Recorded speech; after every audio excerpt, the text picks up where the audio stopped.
Ladies and gentlemen, welcome back to another episode of Real Thoughts and Conversations. Now, let me tell you, if you missed my last Antarchy episode, first of all, shame on you. You need to lock in. Second of all, we are talking about men's mental health awareness today. Now, focusing on the awareness because the month of November is Men's Mental Health Awareness Month. Men's Mental Health Month is in June. But today, I have two people that will help me talk about men's mental health awareness. And hopefully, after you hear these conversations and these actual thoughts from strong men from around you, then maybe you'll have a different thought about it. So let's bring them on, Mr. Dixon and Oren, to the stage. And we're here to talk about men's mental health. Boys, how are we feeling? Blessed and highly favored. Feeling good, brothers. Feeling good, man. Pleasure to join you gentlemen tonight. Good. Love to hear it. Love to hear it. Now, I know for some people that did say that did watch the last Antarchy episode, I did say that I was gonna have a full panel full of people and they were gonna come in and talk about it. But some people want to drop out last minute. Some people weren't gonna be available. So just pretend that you're thinking about it at home. So you at home and you in the comments, you can join the conversation whenever you want to. When you hear the question, drop your answer down in the comment section below, and we will read your comments out loud and give our real thoughts and conversations to those. So, fellas, here's our first question. Like I said pre-show, I'm gonna give you 3 questions. They're all gonna be deep because it's about men's mental health awareness. So, here's the first one. At what point did "I'm good, bro" stop being the truth? Because we know as a man, I'm gonna go first with this one. As a man, I know when I tell people my feelings or when they say, "Hey, Anthony, what's wrong? Hey, Anthony, are you good? Hey, Anthony, what's bothering you?" I always reply with, "I'm good."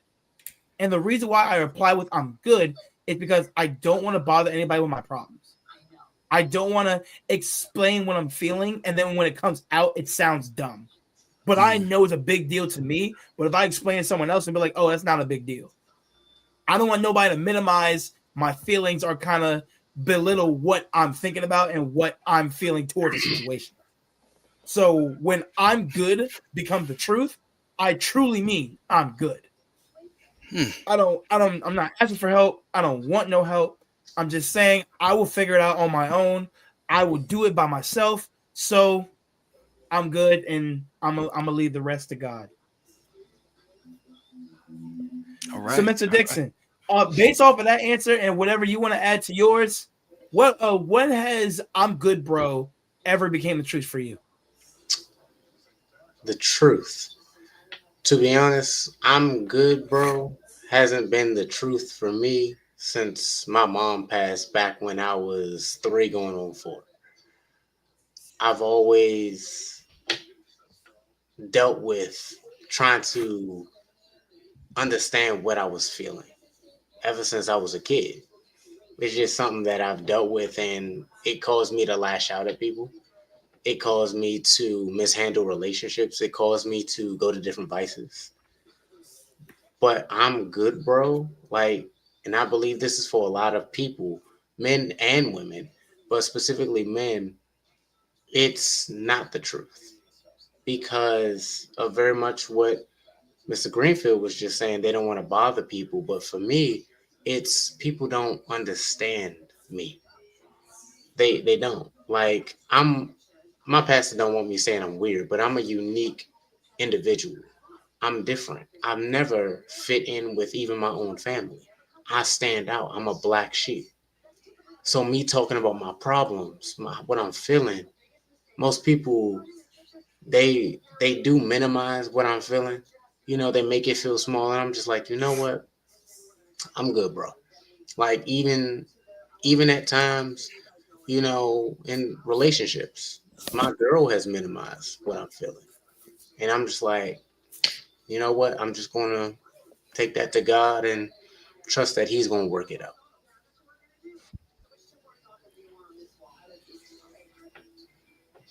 That sounds like a great response, and I'm telling you, that phrase "I'm good, bro" it's so universal for us men, and I'm starting to see through our students at least for the ones that I had last year and the ones I have. And I'm pretty sure maybe you see in some of the sixth graders, but I'm starting to see in some of the eighth graders that they say, I'm good, bro, because they don't want to talk about anything.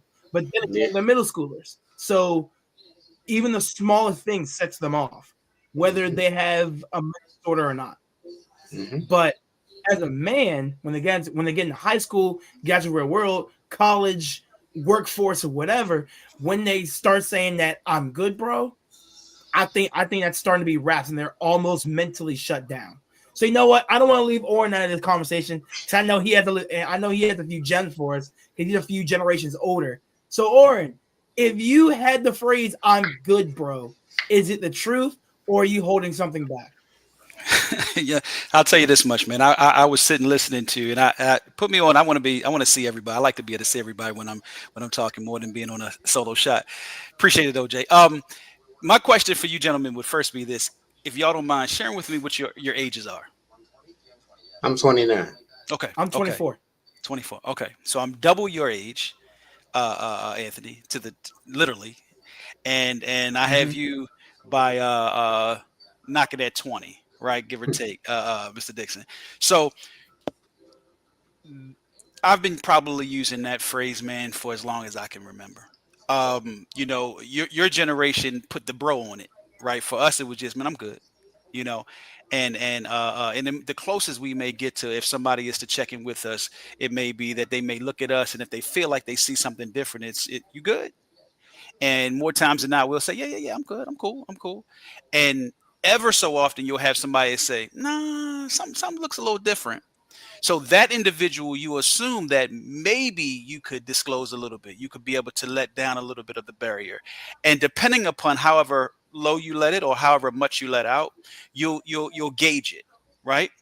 And that comes from experiences. And that's why I say, I'm knocking at 50.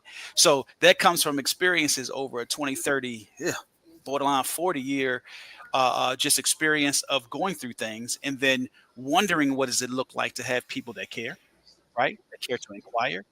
And when you have those experiences that happen when you're young, right? I would say that, a lot of mine happened well before I was double digits. So when you grow to then know that very few people you meet in this life, man, that care, want to know what you're going through and how to help you get through what you're going through. So I say that to say this. Yes, clearly. I won't even say I've used. I'll say I used that phrase. And uh, if I had to say out of 100% to how much of when I use that phrase am I not telling the truth, I would say probably more like 95. Maybe 5% is when I'm probably good in regards to where as though I feel like all things are lined up and in balance is there. But more times than not, man, when we say I'm good or everything's cool or whatever the case may be, the older you get, and it does not make it right, because we're going to touch on some of the things that are the statistics of how men respond to their mental health, and then in turn, why is that it's a 49% out of 100 that more men experience depression, right? It's because we really don't feel like anybody wants to hear. If we share with anybody what we're going through, we unfortunately we have to think about how is it going to be used against us? When is it going to find itself back up? And instead of it being something that someone comes to our aid or our assistance. So more times than not, we'll just say, no, I'm good. And that's why I want to go back to the beginning of what I said. Ever so often in life, you'll find somebody that will look through you, not just look at you, and want to see what it is that they feel like they see that you're saying I'm good, wanting to know really what does that mean? What does that look like? And will you tell them more? And it shouldn't have to be a therapist. It shouldn't have to be a counselor. And although that's my field, but I always say we should not have a job. I'm gonna be real. Who it is that we should be able to confide in should be family. And I'm doing family with air quotes because family is just a title. At the end of the day, when does family really show up and show that they care to want to be able to help you through whatever you're going through? Mm-hmm. Right. But it's something that I'll just say, and then I'll put a pin in it for right now. More times than not, the reason that most people don't talk, especially men, is because we're expected to provide the foundation as well as the covering for everybody to be able to feel safe and secure. And no one asked, what does that look like for us? So last week, Roman, I shared, I said, envision or see men metaphorically like a well. And if everybody's expected to be able to come to that well to drink from, who's refilling that well? So if the well never has somebody that cares to want to make sure that that well has water in it, the people that come to it to drink from it never think about that well can run dry. Mm-hmm. Right? And when it runs dry, unfortunately, it's the well's problem. It's the well's fault. Why are you dry? Why don't you have any water that I can drink from? Instead of, I never thought about that you actually need to have water poured into you, or you need to have some form of now. And I love the fact that Roman, like you said, man, I would agree 1000%. If it wasn't for Jesus, man, at the end of the day, he is who refills our well. So he's the only source that we ought to be focused on. But the other side of it is that we do actually still live with human beings. So we should be able to feel some sense or some form of refueling that happens from time to time. So that's why I said earlier, like I said, I want to figure out how to tonight speak with a little bit of brevity, but I wanted to be able to spend a moment and say that right quick, because that kind of breaks down my response to when we say I'm good, are we really? And if we say, watch this, if we say, no, I'm not, how many people do we know that'll say, hold on for a second, you're not? Okay, give me a moment. Let me stop whatever it is that I was just doing, or let me cancel my appointments, and let me spend some time with you to figure out what's going on so that you don't self-destruct. And I think that's important, because those people that care, like they're the reason why some people, even as young men, don't commit suicide. Hey, and I'm speaking from experience. Like I was suicidal, but there was people in my life. Thankfully, I had a praying grandmother. Mm-hmm. Thankfully, I had a couple friends that was like, "Hey, yo, I want you here." Mm-hmm. You know, like those people are few and far in between, but when they do pop into your life, you have to keep them around. You have to cherish them. You have to also pour back into them. There you go. Because they also need someone, just like we need someone. Yep. Well said. Well said, brother. Well said. Well said. Hey, look, this is going to be a heavy conversation for those of you listening at home, those watching at home. I hope you have something to say down in the comments below. Because listen, here are real thoughts and conversations. Your thoughts do matter. Your opinions do matter. We would love to hear your thoughts and opinions down in the comments below. So go ahead and tell us, what do you think? When you say the word, I'm good, bro, what do you really mean by that? Are you actually good? Or are you saying that so people can just stay out of your business? I know some people can say, I'm good, bro, just because they don't want to talk about it. Other people saying, oh, yeah, I'm really good. There's nothing that's really bothering me. But sometimes I'm good, bro, can be like a Band-Aid, like putting a Band-Aid on a cracked dam, like covering water. That small little word is doing so much power. Mm-hmm. But once you take off that Band-Aid, everything is flooding. Mm-hmm. And once everything is flooding, who's going to drown and who's actually going to tread water? Who's actually going to sit there and listen to you? Speak on that. Yes. Keep going with that. Who's Keep actually going to sit there? Who's actually going to sit there and actually listen to you, what you're trying to say? Or who's just going to be like, oh, okay, well, you should do this. Oh, well, you should go see this person. You should go see this. You should go see that person. You should go through this. First of all, I may not want solutions all the time. I may not want to go see a therapist or go see the guidance counselor or go talk to this person. No, sometimes I just want to vent my problems and get it out. I want to be heard. I was going to say, I want to be heard. And you know what? And you know what? I want to since Roman shared something, I'm gonna share something too. And I think Roman got something for when you said that word "heard" too. I'm sorry. I just wanted to say that. I had a conversation with my father the other day, and for people that don't know, you know, it's a little special episode. Me and my dad, we haven't been on the best terms lately because, you know, I want to feel heard at home. I don't feel heard enough at either maybe at some of my jobs. I don't feel heard. But, you know, when I come home, I want to feel heard. I want to be a man. And a man is respected in his home. Is he not? Mm-hmm. A man is respected in his house. Is he not? Yeah. So if my dad wants me to be the man of the house at some point, if my dad wants me to be the man that I'm growing up to be, I at least want to be heard. Mm-hmm. Now we had a conversation about me wanting to be heard. And it was a really nice conversation because he actually heard every single thing I said. He never cut me off. He didn't have to stop me and put in his point and do this and that. He let me get everything out. So that's why it's very important to when I say, I can't speak for Roman and Oren and all the other stuff, but I can speak for me. I want to be heard because my opinion is just as important as the man next to me. My words is just as important as somebody that I'm standing in front of. My word is no different than someone who is higher than me, someone who's lower than me, someone who's the same as me. It doesn't matter because my opinion is still equal. It may not be on track or it may be left field or whatever, but I'm trying to tell you, my opinion matters, and I want to be heard. I hate it when people cut me off. I hate it when people talk over me. I hate it when people don't listen to my words and they just do what they want to do. Actually, what I do is I talk about my problems and I only tell my problems to people who actually want to listen.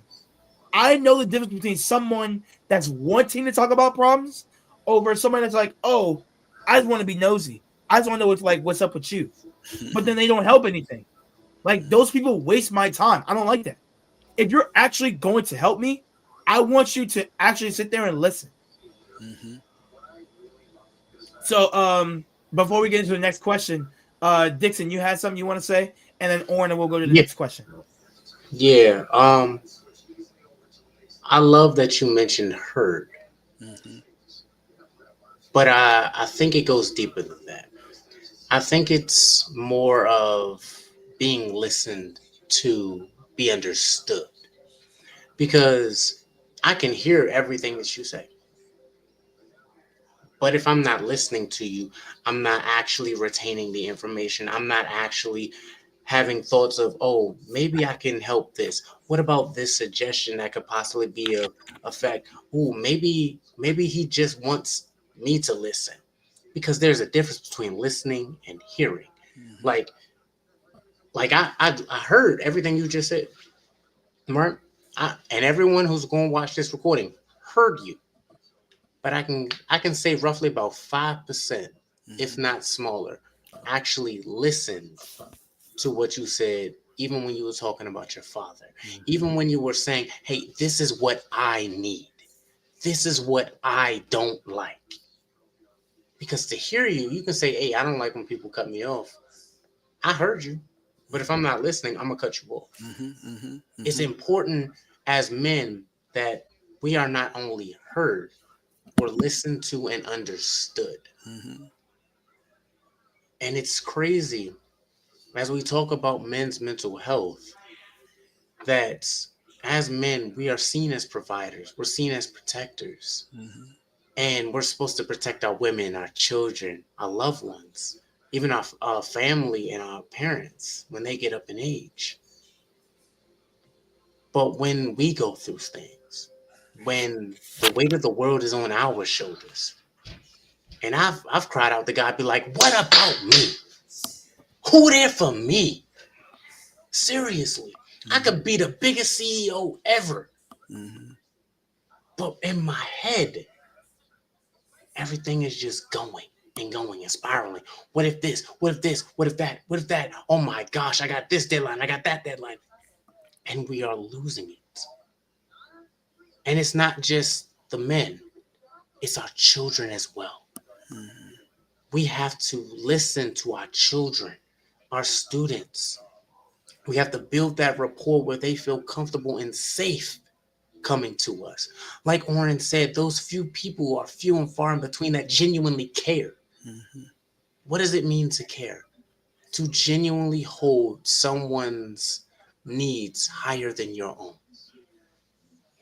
Like, it's crazy how the world has this perception and place this image of men always having to be strong. Mm-hmm. Always. But women can, break down whenever it needs to be. And it's not a shot to the women. It's not. It's not a shot to the children. It's not. But The thing is, correct me if I'm wrong, there was a movement called the Me Too movement, and that was a female movement. Mm-hmm. But what about a Me Too movement for us men? What about a Me Too movement when we are badgered and yelled at and mistreated? Emasculated. Yes, emasculated. Mhm. Thank you. As a man, Mm-hmm. like being 100%, my former stepmother, my former stepbrother, and my former stepsister told me that I am not good enough. They told me I was going to end up in jail. They told me that I was not going to become anything. Wow. They told me that at 10, 11, and 12 years old. That's Now, terrible. that's me. What do you think some of our kids are experiencing? Mm-hmm. Some of them ain't even got fathers in their lives or mothers in their lives. Right. And or their parents may be bitter and angry at their child's father or mother. We have to have a safe space for us men, yes. But we also have to be that example of a safe space for our students and children. Well said, man. Well said. I'll tell you to follow the both of you gentlemen. I want to start first with Anthony. First, I want to apologize, man, because I did actually cut in one time because I get excited sometime, right? When I hear young men get to sharing. So I want to apologize to you in regards to that because I was not at all trying to cut you off to not hear what you had to say. But I appreciate that fact that you spoke to that because one thing that is important, and then I want to tie in something in Roman that you just said, is that men that don't speak, men that stop speaking are little boys that were never heard Mhm, or listened to. mhm, So, when you said that in regards to your students and the children, a lot of times we forget that they have feelings and they go through things. And sometimes we have a way that we inquire about what's going on with them. But do we position ourselves to provide that safe space, like you were mentioning, for them to be able to know that if it's something that you need to talk about, you can come to me? And what makes that difficult and what makes that challenging as we become adults is because we have so much more of just things coming at us all at once that we're mhm, trying to figure out how to manage, right? So it's something that is going to be a continuation of trying to figure out how to balance and manage. But now I want to touch on, and I'm glad that you broke down the difference in hearing and listening. I say this all the time. So you gentlemen have never heard me say this, but anybody that I may talk to or listens to me knows that one of my favorite verses, one of my favorite scriptures is James 1:19. Be quick to listen and slow to speak mhm, so that you're slow to become angry.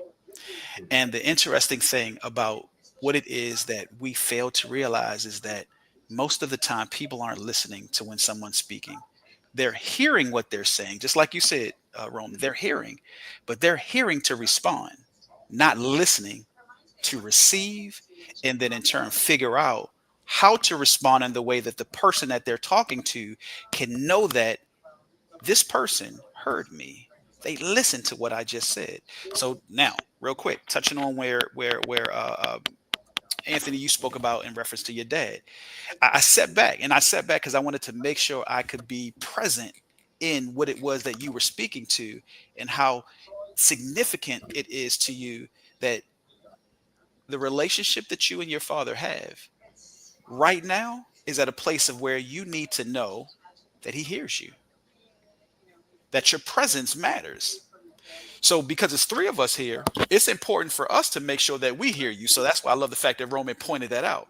Because these are the times of whenever men speak, all it takes is one time for us to feel like whoever and whatever it is that is the platform of such of where we're speaking, let us not feel like what we just said was heard, was shut down. We'll go right back into the fact that, oh man, ain't nobody listening, and we'll be just like this. We'll just say, I'm hearing. So appreciate your vulnerability, Anthony. Appreciate you, Roman, for pointing it out in regards to making sure that he could know that we heard him. And that's why I wanted to start off by saying I apologize because I did not want you to think that I wasn't listening because I was. Because that is if I had to say my number one biggest pet peeve is that. on a personal level, but also on a professional level.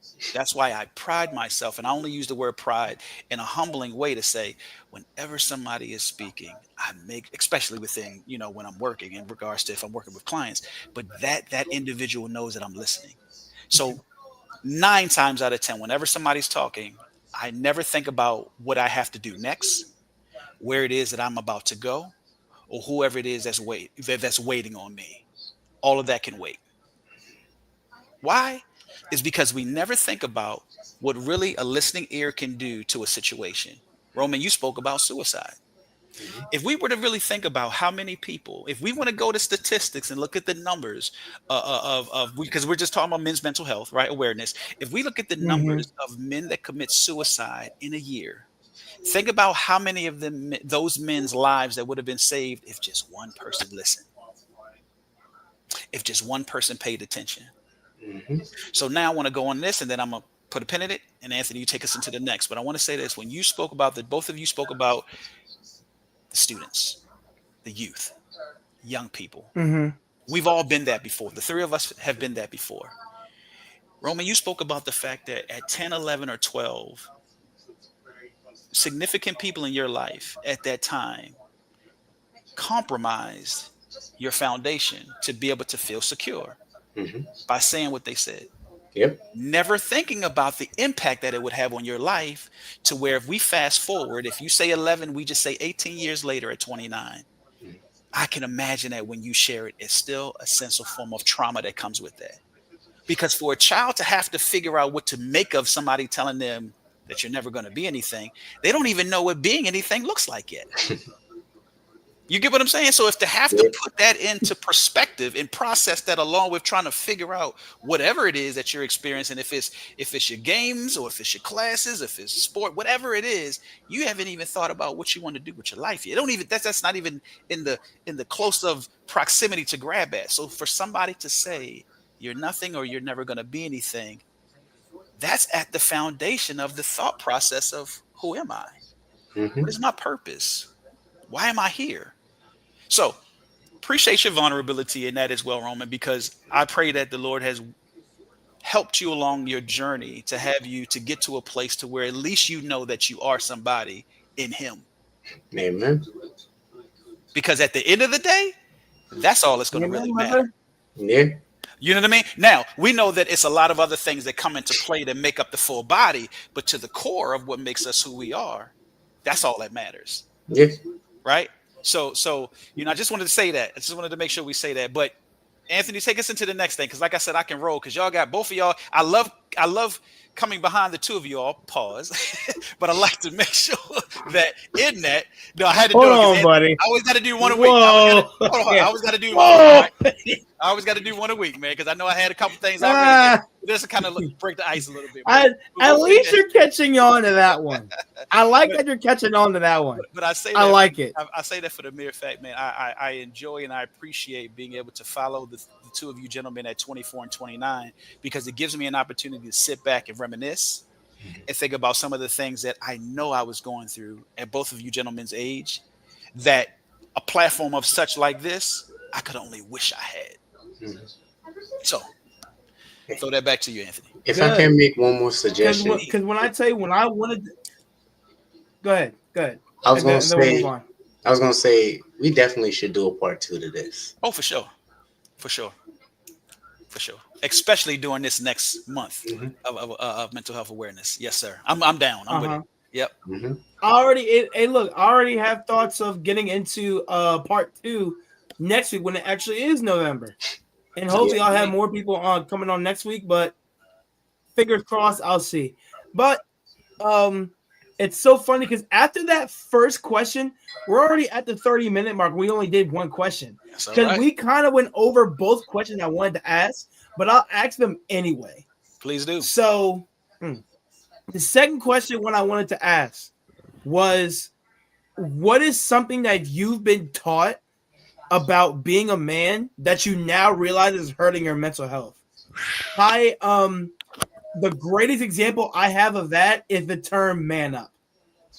Because me growing up, I heard the term man up so much It was, oh, you're not that. Oh, you're not that hurt. Oh, you're not crying. Oh, it's just a little blister.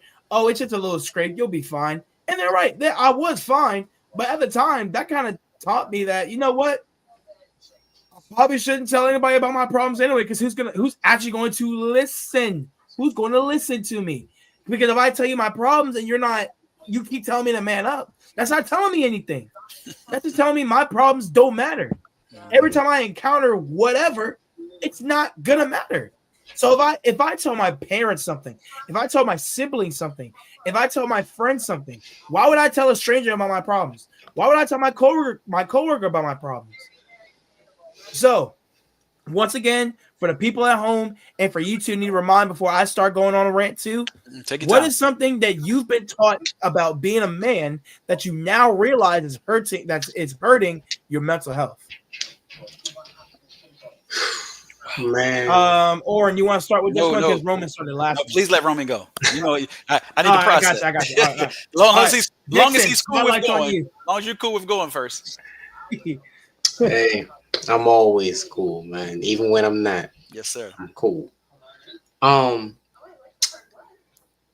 Something that I was taught was that men are always strong.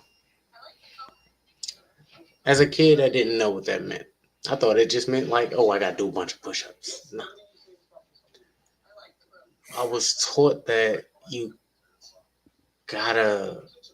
don't cry when things happen. You just suck it up and you just take with the blows. And I'm going to bring it even to a more recent time with me being a minister. Last school year, like I said, I was not okay. I was not okay last school year. I'm dealing with 138 kids, plus both of their parents, plus lawyers and administration, dealing with a bunch of IEPs. I was going crazy. I was losing it. I had a lot of seizures. I was like, bro, how the heck am I going to do this? Like, Jesus, what is going on? I remember talking to my pastor and telling him I wasn't going to be at service one Sunday. And he was like, yo, what's going on? What's going on? And I didn't really want to talk, but he kind of forced me to talk. And I'm like, I got a lot on my plate, And you want to know what he said to me? And this statement and this conversation fractured our relationship, even to this day. Because we were really close, but it fractured our relationship. Now, to give a little context about my pastor, he's married and has 3 kids, And he's a cool dude. He's really cool. He's a strong man of God. And I respect him and I love him. But when I told him what I was going through, he's like, well, I got a lot on my plate too. And now I snapped. Now, Greenfield knows, he hasn't known me that long, but he knows I'm rather chill. I'm rather laid back. It takes a lot to get me there. Mm-hmm. I yelled at my pastor. I'm like, then you come and do this. You deal with all these kids. You deal with these lawyers. You deal with all this. You come do what I do. You come do it. I understand you're married and you got 3 kids, so you're going to have a little more on your plate. But that don't mean that I ain't going through it. And I'm serving at my church on a consistent level at that time. I was so angry. My father came out the room, took the phone from me and talked to my pastor. And then I cried.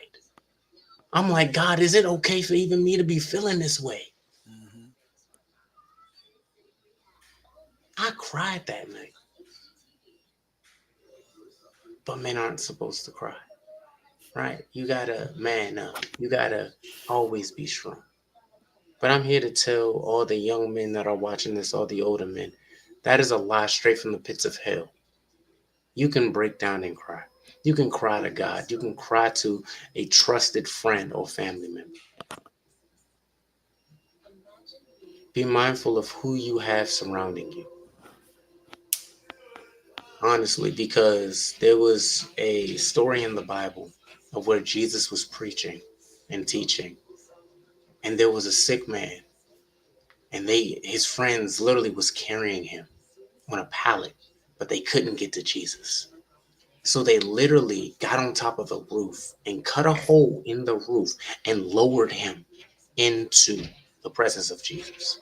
And he was healed because of their faith and their diligence. Mm. So be mindful of who you have around you. Because if you have people like that, you know they got your back.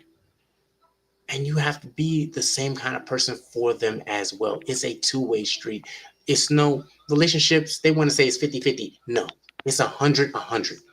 Every relationship. Sometimes it's 80-20 because someone's going through it. Sometimes it's 90-10. Sometimes it's 70-30. But you both have to do your best and put into whether it's a platonic relationship or a romantic one. Gotta show Man, up. that got me sweating out here. Yeah, Man. yeah, it's all good, man. Look, I'm listening. Hey, look, I'm telling you, bro, it's gonna get wicked in here. No, it ain't gonna get wicked. Don't use that word. No, it's It's the wrong word to holy use. and deep. Yeah, exactly. We know what you meant, but not that word. Yes, sir. Yes, Yeah, sir. It's getting revealing in here. You know, revivalish in here. We'll say. Wow. Reason I wanted to go last, and if you could repeat the question for me, because I got so engrossed in to what Roman was saying that I still have my answer, but I want to be able to follow it with the question. So can you give me the question one more time, please? I got you.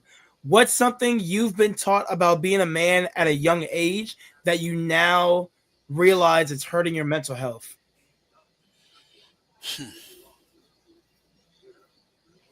It don't even have to be at a young age, because every day we're all learning something new as a man. So it could be something you learned recently. It could be something you learned in the last 10 years. It could be something that your father, your mother, or whatever relative told you something. But what's something that you were taught as a man that is hurting your mental health? I'm gonna tell you something funny that you say that, and I'm glad that you added that latter part, because what I would have answered it before you added that latter part is I never was taught anything about how to be a man. Never had anybody tell me anything about how to be a man. Never really had a conversation with a man on how to be a man.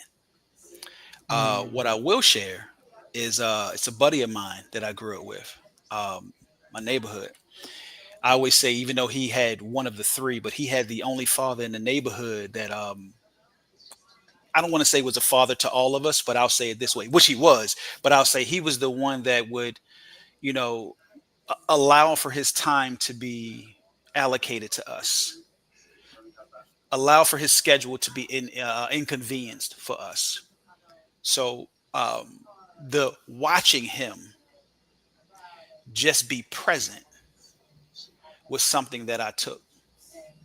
But if it was to be that I had something to share to say, what was it that somebody said?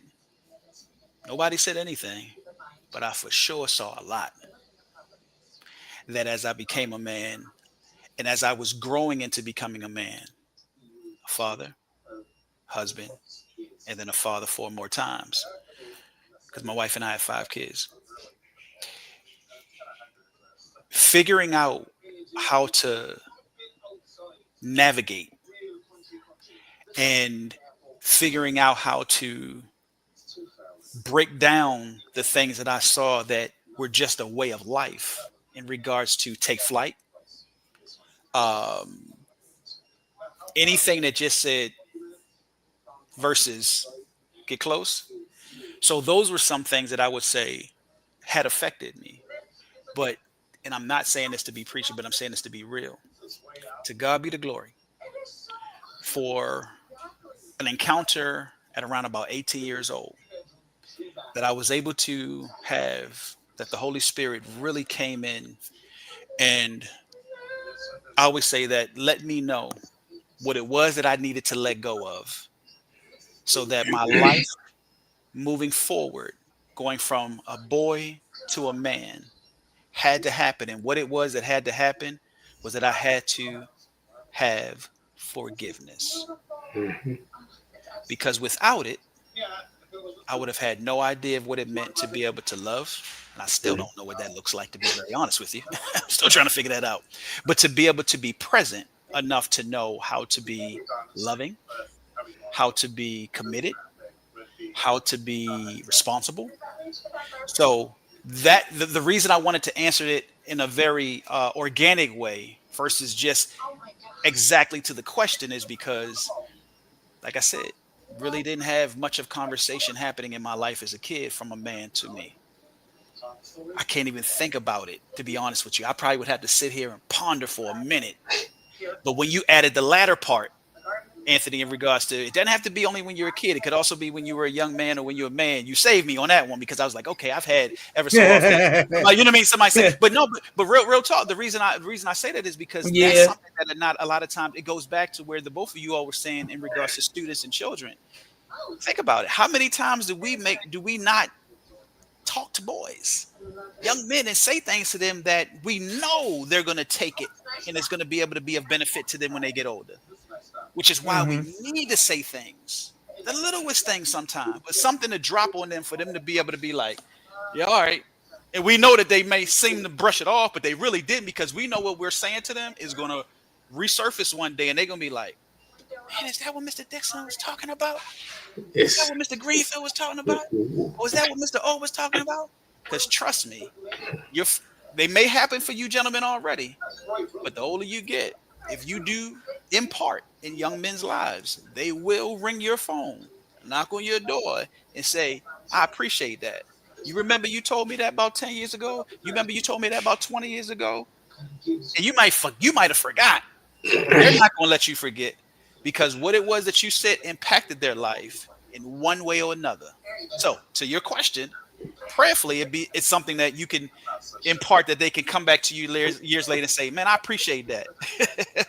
As well as sometimes it's okay if they come back and say, man, why you tell me that? You know what I mean? Why you set me up for that? You know what I mean? To make the conversation be able to be really organic. You know what I mean? So that's my response to you, Anthony. So that's a powerful question, man. I'm going to sit with that, and I want to really possibly come back to answer that question with more thought as we go into the part 2 of this. But thank you for answering that question, man, because you stumped a middle-aged man. Hey, yo. And honestly, all jokes aside, I tried to come up with some questions that maybe they would have Oren stumped a little bit. You had me on that one. I know how much older Oren is than me, so it's like, instead of him just answering the question straight, I want to find a question that, like, it makes him think. So I know I won. Yeah. So you look real quick, because I got him. I know Roman has some. Please don't let us close the night without that third one, because I can't wait another week without knowing what that third one. I know you're gonna have some more for us, but I know we said we're going to end soon. But if it's okay, I want us to be able to still hear that third one. But go ahead, Roman. I know you had something, brother. Oh, I got you. Yeah, I got you. Go ahead, Roman. Hey, Greenfield, didn't you see that today? I forget that kid's name that was dealing with those two girls. Oh, real hot. He was real hot. That little conversation I had. Oh my God. When I tell you, it's every single day. This was what's it? It's Tuesday. Going on to Wednesday. I promise you she's going to do it again tomorrow. I promise you she is. Yeah, because she may. But do you remember what I told him, though? Do you remember what I told him? I told him that, one, women are emotional creatures. I can't remember what you told him, because I'm thinking about what I told her. I told him, one, that women are emotional creatures. I remember what I told the little girl. I said, 2, you're going to have to deal with women for the rest of your life, even until you get married and whatnot. 3, you have to learn how to control your emotions. Do not give them the response or attention that they are seeking. He was like, and he asked me later on while he was talking to them, he's like, how do you just get them to leave you alone? I'm like, well, sometimes you just ignore them. Other times you walk away. Remove yourself from the situation. You know? Best advice. Yeah. Total best advice. Stop, drop, and roll like a fire. On the flip side of that, get out of there. You got to get out of there sometime. But look, on the flip side of that, when he was talking to him, I was talking to the girl, because that girl, she's been getting in trouble a lot lately, and I noticed it. And it's so funny because every time she would get in trouble, I would be nearby. Now, mind you, sometimes I don't know what she does when she goes to her locker, when she goes to the cafeteria. I don't know what she does. But 9 times out of 10, she will not even 9 times, like 25 times out of 10, she will always find her way back to my classroom. No matter what it is. It could be a bathroom break, it could be a mental break, it could be a teacher isn't here in the class are getting split up. She will always find a way to my classroom. I mean, I love it, but it's also like a get out of here. Why are you here? I'm gonna kick you out myself. But I said this to a point, and I actually looked at her today like she was my own daughter because I see her so much, and I deal with her 24/7. There's literally never a mod or a period that I don't talk to her. So what I said to her was this: I noted that you kept getting in trouble lately. Are you okay? Is there anything you want to talk about? Is there anything you want to say? Because I don't know what's going on in her head, in her personal life. I don't know what's going on. So I don't want to come off at her as like, no. You can't do this. You can't do that. I don't want to do that. That's for the guidance counselor. That's for the team lead to do that. I don't do that. I'm going to ask you calmly, hey, is everything good? Then she started rambling. Oh, this one, he said that. He said this. He said this. He should have said that. He shouldn't have been talking to me. But I noticed that I told her, I said, listen, the last 3 times you got in trouble, or the last 3 times I see you raising your voice to somebody, you inserted yourself when you weren't in it originally. Like, the last time she got into an argument with somebody was earlier than that point when you came upstairs, Roman. It was like maybe an hour or 2 before that. And she inserted herself in a situation that had nothing to do with her. But she tried to calm the situation down, but then she ended up cussing and screaming and ready to swing on somebody. And it's like, what do you even do at that point? So I really had a conversation with her. Listen, I really had a conversation with her, and I told her, and I said, listen, you have to stop inserting yourself because not everybody deserves your words. If your words are precious as you think it is, because every girl nowadays is calling themselves the queen. I get like 200, 300 little girls coming up to me every day saying, Mr. Greenfield, let the queen come in your room. Mr. Greenfield, let the queen get a bottle of water. Mr. Greenfield, let the queen go to the bathroom. And I'm like, there's like 300 different queens in this school. So like, what makes you different? So I tell her, and I'm like, hey, if you want to keep your words precious, why you keep talking to them? Why you keep doing all this other stuff? De-escalate the situation and stop inserting yourself into whatever you're about to get into. So that way you'll stop getting in trouble. I'm going to put a pin to that because I want to get into the third question. But that's pretty much the basis of what I told her. So this is our final question of the night. And the question is, what is your version of therapy? If you do not talk to a counselor, if you do not go anywhere, do nothing, what is your form of therapy? Now, this question can relate to literally anything. I can say that my therapy is late night gaming sessions, late night watching anime, or it could be gym sessions throughout the evening. It could be sometimes I take late night drives down 295, 495, down all throughout DC. Late night drives are therapy for me, or maybe just listening to music. I like to get something that I can literally turn my brain off and calm down. So make sure anybody in the comment section, drop down in the comment section below. What is your form of therapy? It can be anything, whatever you want it to be. So now, the same thing we've been doing all night, Mr. Dixon. Go ahead and tell us your form of therapy. My form of therapy is a multiple of things. Gaming, sleeping, screaming in the shower because I'm frustrated, crying. But one thing I found to be the most effective for me has been reading my Bible and praying, honestly. And it's helped me to become closer to God. And it's not something that the world has, like how the world perceives it. It's not like a, oh, you're just reading your Bible, you're just reading. No. I'm trying to hear the word of God. I'm trying to have him to wrap his arms around me in his word and to comfort me, to relieve me of whatever I'm dealing with. Like he literally says in his word, he will keep you in perfect Peace. peace Mhm, if mhm. your eyes are stayed on him. Yeah. That means focus on God. Like this world is gonna throw rocks, bricks, cinder blocks at you and try to knock you off kilter. But if your eyes are focused on him, he's gonna keep you in a sense of peace. And that's what I've noticed with me. Like, yeah, there be situations that may get me frustrated, but after a while, I'm like, eh. I'm like I was talking to my uncle who's a pastor.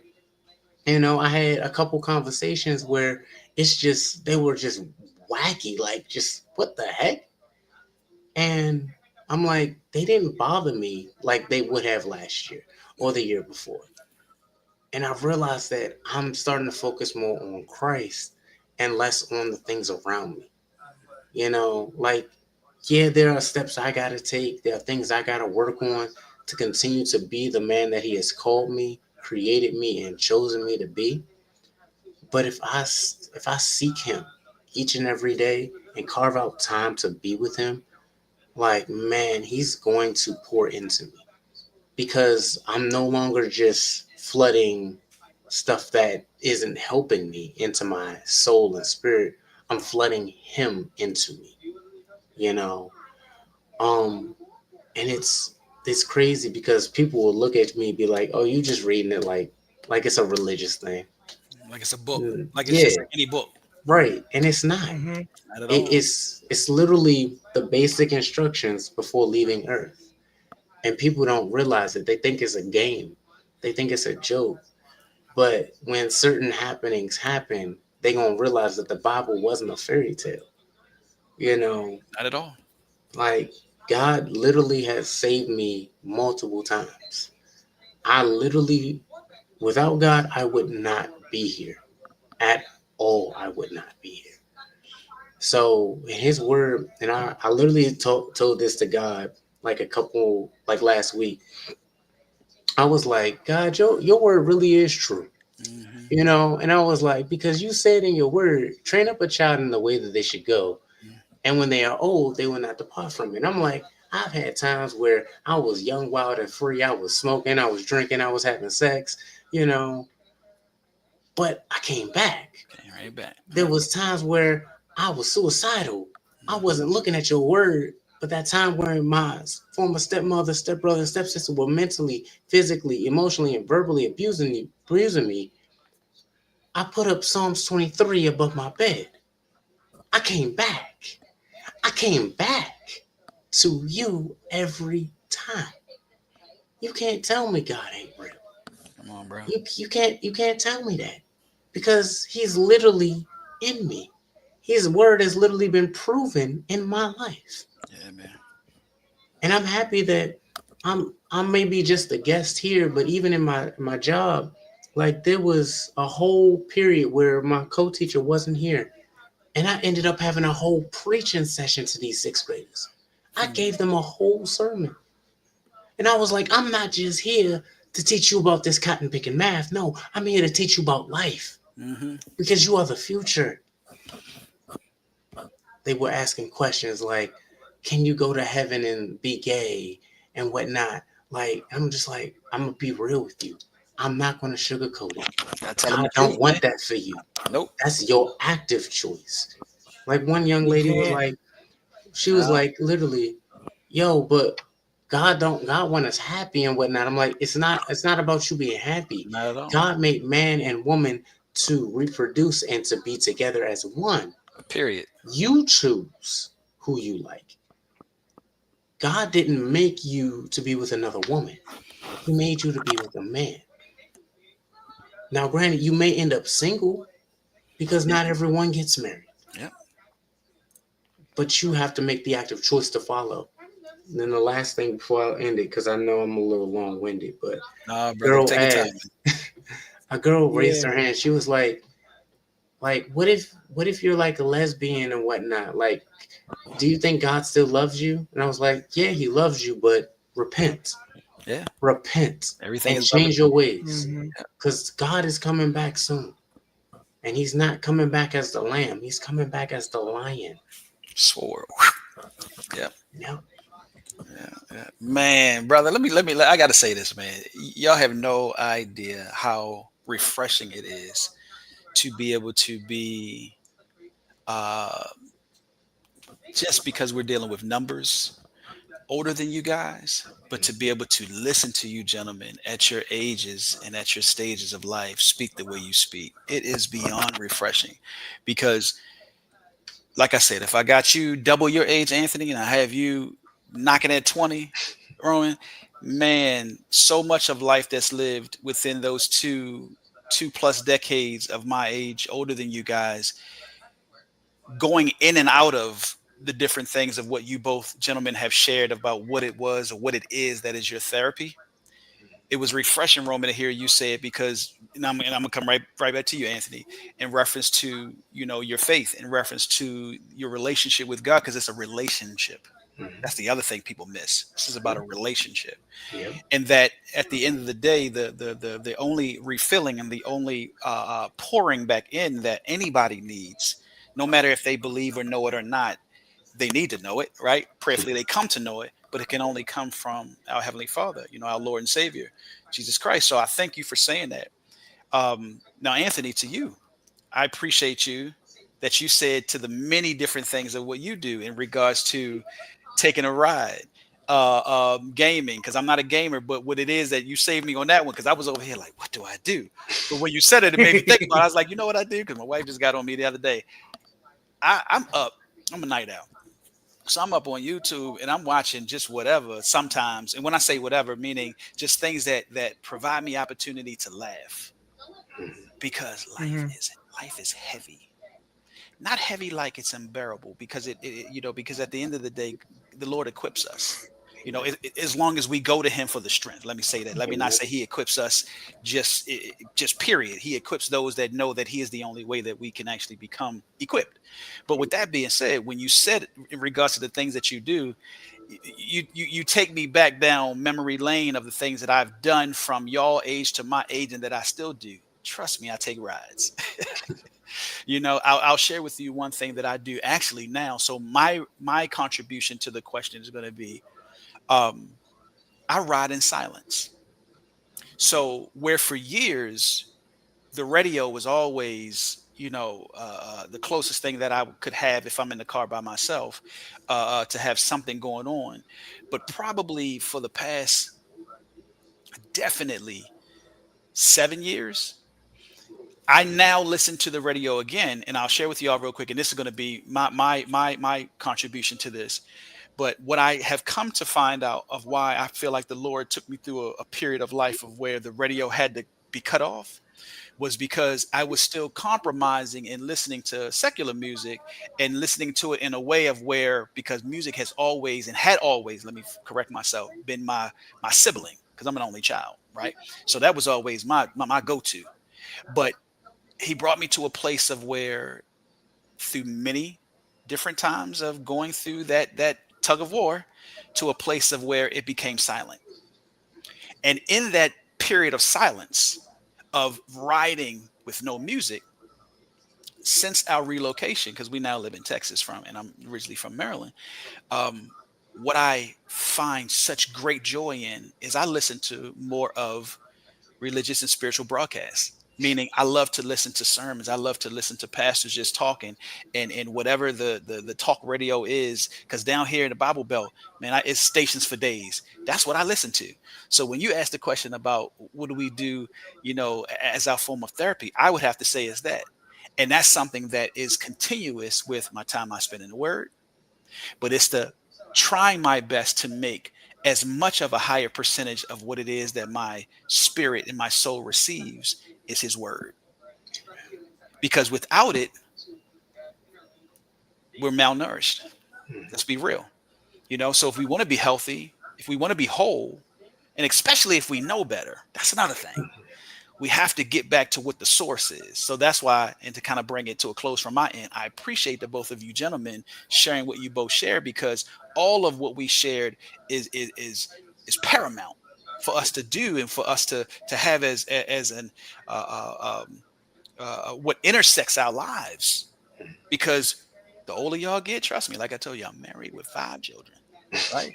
23 years, right? And life is a journey. And I like the fact that, Roman, you said it. Everybody's not meant to be married. So there will be some people that will be single. But whatever it is that becomes your life, become intentional on wanting to be present in it, wanting to be able to figure out what is it that you need to do to remain healthy and whole. But also know that in the moments and in the times of when you're not, what is your go-to? Is it a ride down 495 or 295? What you say? Would you say, Anthony? Right? Is it game? Oh yeah, DC 295. DC 295, right? Is it Roman, like you said? Is it being in the Word and making sure that the Word is nourishing you and that the Lord's arms are wrapped around you? That's number one. But making sure that it's something that you do that you know is refilling and refueling you, not taking away from you. Because life is going to do that enough. Yep. It's going to do that enough. Trust me. and in more ways than you yet to even envision, it's going to do it. Because when you start hitting those ages and those stages of life where you're like, man, I did not know life moves this fast. I'm 40. You know what I mean? Like, or I'm 35, because I know y'all haven't even hit 30, 35 yet. But if you get what I'm saying, so it's in those times where you have to make sure that you're knowing how to push the pause button. As I like to say, reset, recalibrate, refuel, refocus, become reformed, and get going. And get going. Get to moving. You know, put some traction. You know what I mean? Make sure that dirt looks like it's something that you've been moving through, not just standing still. Because life does have a way of where it can feel like quicksand. If you're not steadily moving, you will find yourself sinking. Mm-hmm. So just a little something to drop.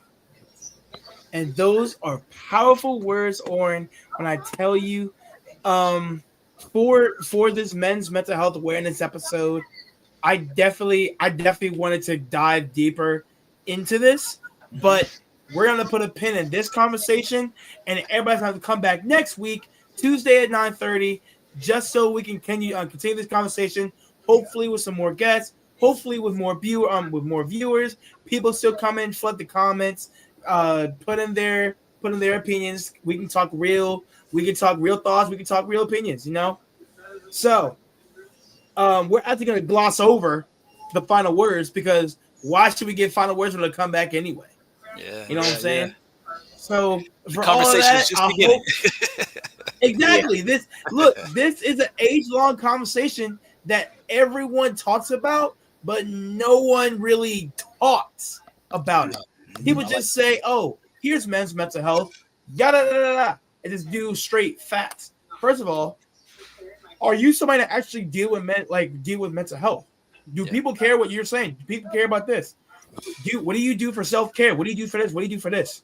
A lot of men don't understand what it is, but in their daily lives, they're doing it. Mm-hmm. They may do something they really like. They may do something they really hate. But I want to end this.